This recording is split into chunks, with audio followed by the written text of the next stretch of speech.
પીપોદરામાં cement ફેક્ટરીમાંથી પ્રદૂષણની કહેર, ગ્રામજનોએ licence રદ કરી યુનિટ બંધ કરવાની માંગ ઉઠાવી છે.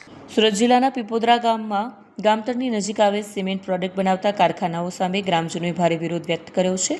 ગ્રામજનો દ્વારા કરવામાં આવેલી અરજી મુજબ ગામતળથી માત્ર 200 મીટરના વિસ્તારમાં ધમધમતા અલ્ટ્રાટ્રેક, એસી પલ્સ રેડીમિક્સ અને એસી સિમેન્ટ પ્રોડક્ટના યુનિટોમાંથી સતત ઉડતી સિમેન્ટની રજકણો સમગ્ર વિસ્તારમાં પ્રદૂષણ ફેલાવી રહી છે, જેના કારણે ગામ લોકોના આરોગ્ય પર ગંભીર અસર પડી રહી હોવાનું ગ્રામજનોએ જણાવ્યું છે.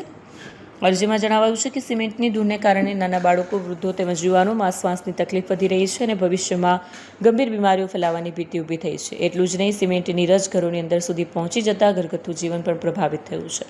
આ મામલે પીપોદરા ગ્રામ પંચાયત દ્વારા અલ્ટ્રાટ્રેક, એસી પ્લસ રેડીમિક્સ અને એસી સિમેન્ટ પ્રોડક્ટ યુનિટોને નોટિસ આપવામાં આવી હોવાનું જાણવા મળ્યું છે. જોકે સંબંધિત યુનિટોના સંચાલકોએ અમને જીપીસીબી દ્વારા કાયદેસરની પરવાનગી આપવામાં આવી છે તેવો જવાબ આપતા ગ્રામજનોમાં વધુ રોષ ફેલાયો છે. ગ્રામજનોએ અગાઉ તારીખ 22/4/25ના રોજ ગુજરાત પ્રદૂષણ નિયંત્રણ બોર્ડ, સુરત તથા ગાંધીનગર કચેરીમાં લેખિત રજૂઆત પણ કરી હતી. તેમ છતાં આજ દિન સુધી કોઈ કાર્યવાહી ન થતાં ગ્રામજનોએ ફરી એકવાર જવાબદાર તંત્ર સામે મુદ્દો ઉઠાવ્યો છે. ગ્રામજનોની માંગ છે કે ગામના આરોગ્ય અને પર્યાવરણના હિતને ધ્યાનમાં રાખીને ગામતળની નજીક આવેલા આવા પ્રદૂષણ ફેલાવતા યુનિટોના લાયસન્સ રદ કરી તાત્કાલિક બંધ કરાવવામાં આવે અને જવાબદાર તંત્ર દ્વારા કડક કાર્યવાહી હાથ ધરવામાં આવે.